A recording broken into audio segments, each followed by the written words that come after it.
प्रधानमंत्री नरेंद्र मोदी की ओर से कृषि कानूनों को वापस लेने की घोषणा पर विपक्षी दलों ने तीखी प्रतिक्रिया व्यक्त की है। झामुमो ने जहां कृषि कानूनों को वापस लेने को राजनीति बताया है, तो वहीं कांग्रेस की ओर से देर से उठाया कदम बताया है। वहीं राजद में कृषि कानूनों को वापस लेने की मजबूरी में फैसला लिया है। प्रश्न चिन्ह खड़ा हो रहा है, क्या 1.5 साल से इस देश के प्रधानमंत्री जो देश चलाते हैं, क्या उनको ये जानकारी नहीं थी ये कानून गलत है? क्या सिर्फ आसन विधानसभा चुनावों कर देखकर उनको इतना ज्ञान आया कि ये कानून गलत है और आज वापस लेने के लिए वो मजबूर हुए?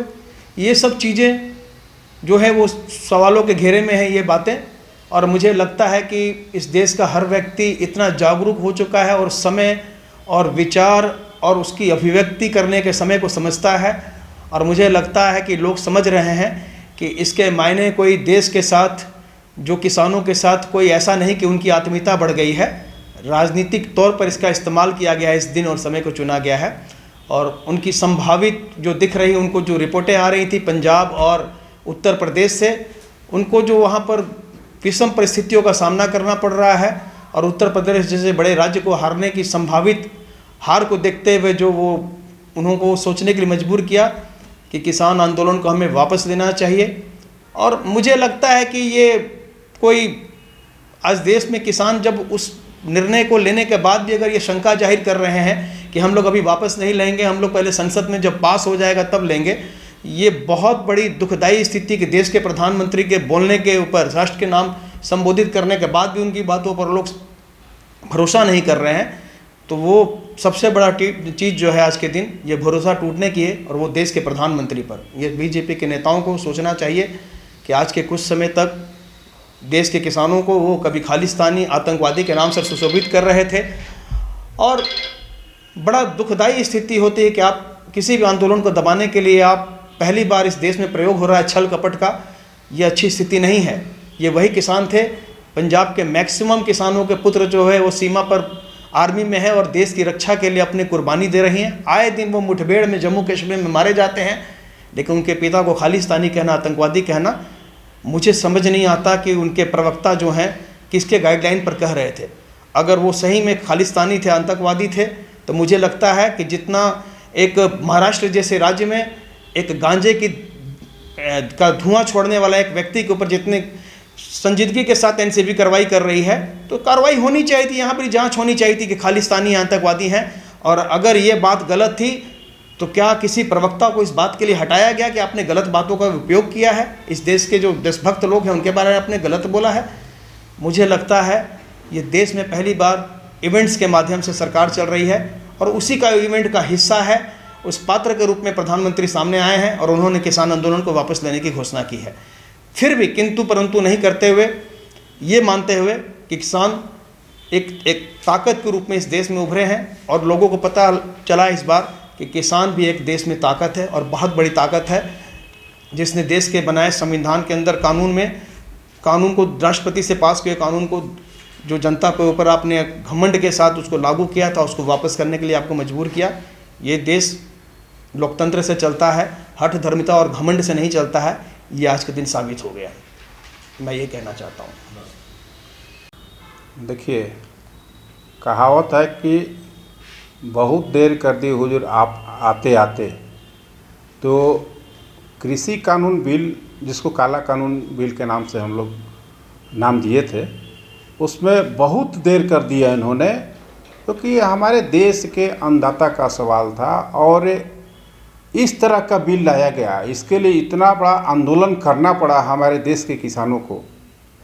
तो उसमें बहुत सारे हमारे सैकड़ों किसान जो मारे गए, उसके परिवार का क्या होगा? उसका परिवार कहाँ जाएंगे? हम तो मांग करते हैं केंद्र सरकार से कि जो उनके परिवार मारे गए हैं उनके परिवार को नौकरी दे, और एक तरह से कहें तो कृषि कानून बिल जो वापस हुआ है ये यूपी चुनाव का मास्टर स्ट्रोक है। कृषि कानून बिल को कहिए या फिर जो थोड़ा बहुत पेट्रोल डीजल में प्राइस कम हुआ है वो सब कहिए, सारा एक चुनावी दाव पेच है। जो यूपी का चुनाव है, छत्तीसगढ़ उत्तरांचल का चुनाव है और छत्तीसगढ़ का चुनाव है, उपचुनाव इसमें। तो इसमें सारी चीज़ को लेके चुनावी स्टंट है, चुनावी स्टंट को लेके ही ये सारा चीज़ खेल खेला जा रहा है।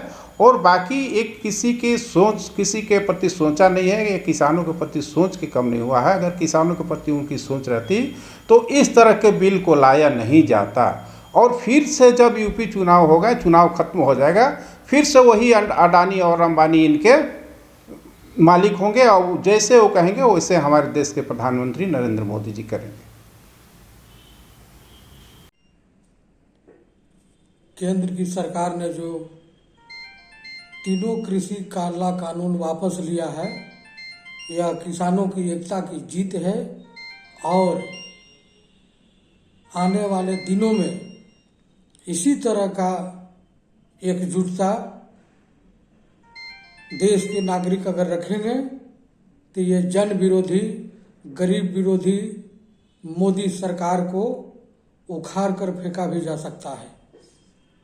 अभी जो ये तीनों कानून वापस लिया है, यह उत्तर प्रदेश में जो इनके बड़े बड़े नेता आरएसएस के लोग घूम रहे हैं और जनता इनको हर जगह पर विरोध कर रही है, हर मोर्चे पर विरोध कर रही है, जिसके कारण इनको उत्तर प्रदेश से विधानसभा चुनाव में भारी पराजय की सीन दिखाई दे रही है।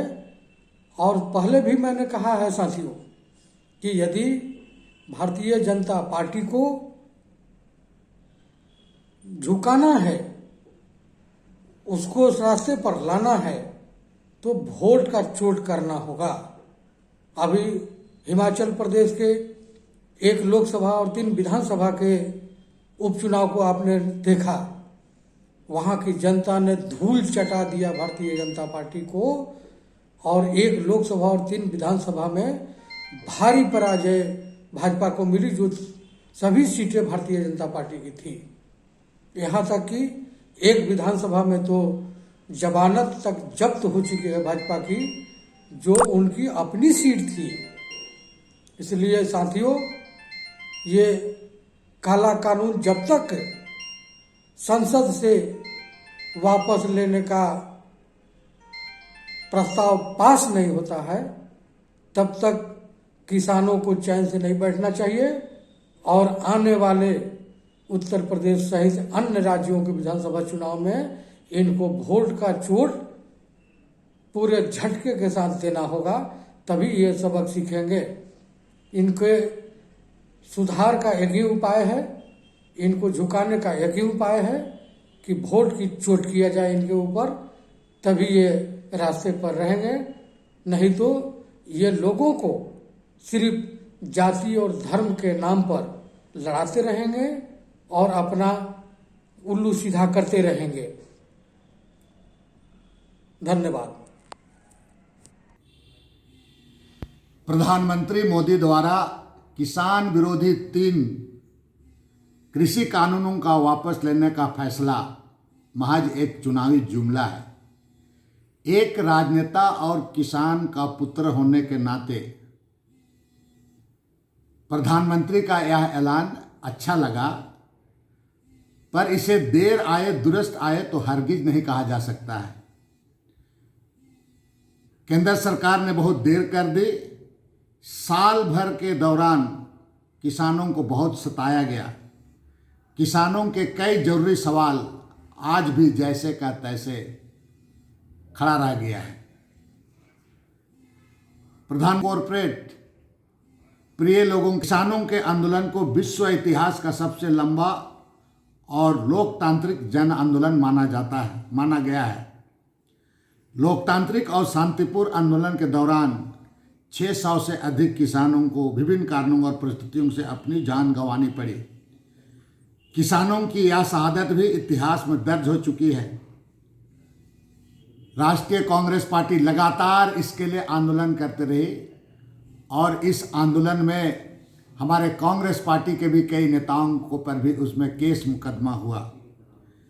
देश के तमाम किसान इस पर आंदोलन किए और अंत में भाजपा को झुकना ही पड़ा। लेकिन इसका खामियाजा भी भाजपा को निश्चित रूप से भुगतना पड़ेगा। उस्ताद, आफत में पड़ी है जान। उस्ताद, उसके हाथ में तलवार है।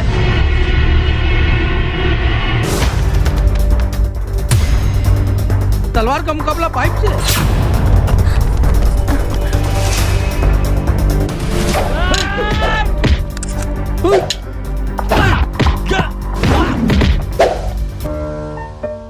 अरे वाह, आप तो हीरो हो।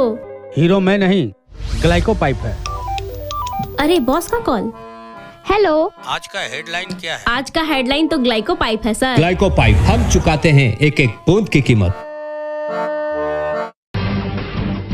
जब टूटती है आस, जब थकती है सांस, जब रूठते हैं अपने, मुंह मोड़ता है जमाना, जब अंगड़ाई लेता है संकल्प, फिर बनती है कहानी, बनते हैं अनमिट निशान।